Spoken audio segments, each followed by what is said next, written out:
Ryan, you've already had a meaningful and plentiful professional career. Yes. What's the meaning of this fight as opposed to all the ones which have preceded it? I think this one represents something that's, to me, bigger than a fight. You know, for the first time, I feel like I'm fighting for something. To the children around the world, thank you for that. To all the children around the world that are, being hurt, and it's something that I'm fighting hard for. You had 6 amateur meetings with him. Yeah.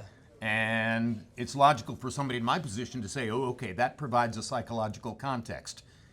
Is that true, or are those just forgotten events from the past? I mean, it just depends on the person you are. I don't care what happened, a second ago. So to me, it's all about what's happening now. I got an idea of how, he swings, but you won't know until you get there. Everybody makes improvements. Everybody, gets better as a fighter. So we have to see what he brings. Are you a different fighter as a professional, fighting professional rules, than you were when you were an amateur? Oh, yeah. I had a lot of problems with the amateurs. I hated their gloves. I hated their headgears. I hated everything. So, now as a professional, I get to pick the gloves I want, and I get to do whatever I want. This is exactly how I like to fight. And now that's why I do great in the pros. And I was doing great in the amateurs, too. I made a way. Well, you beat him 3 times, so yeah. Obviously you have there you go. A positive experience Yeah. to fall back on. Yeah. Do you think that you are a more dangerous, destructive, powerful fighter than Devin Haney? Oh, yeah, that's quite clear, at the end of the day.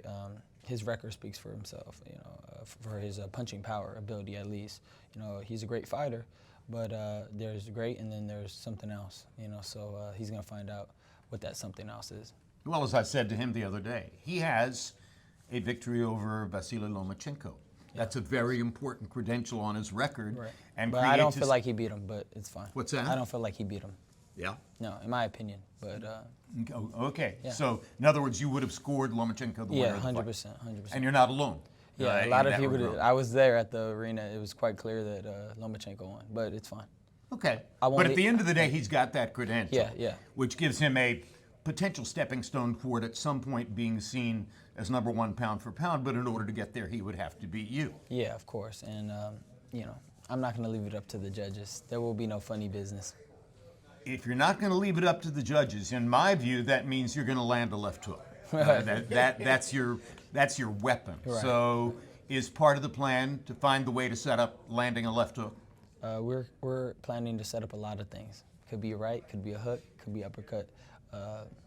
At the end of the day, when you're in the ring, things are ever changing. You can't bank on anything. So I learned that lesson a couple of times. So and all the things you do in your life suggest that part of the process is to set him up psychologically, to set up all your opponents psychologically via social media. Yeah.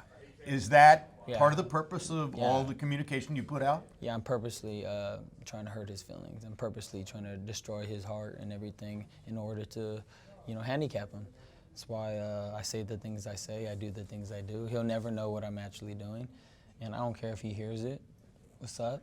I'm still gonna with you all the way to the point you're stressing out and pulling your hair. And the hard push on the soft top of the push, Empire State Building push, the other day? The baby push. Also an intimidation technique? Maybe by him or an attempt to try to scare me in some way, but I feel like my daughter Riley pushes harder. But a comfortable part of the process for you? Yeah, it's fine. You could take your best shot, and Saturday I'll be having my best shot, trust me. So if you beat Devin Haney, where does the path go from there? I think I move up in weight and go get a title at 154, and then ultimately, I don't know what's after that, but that's in my mind.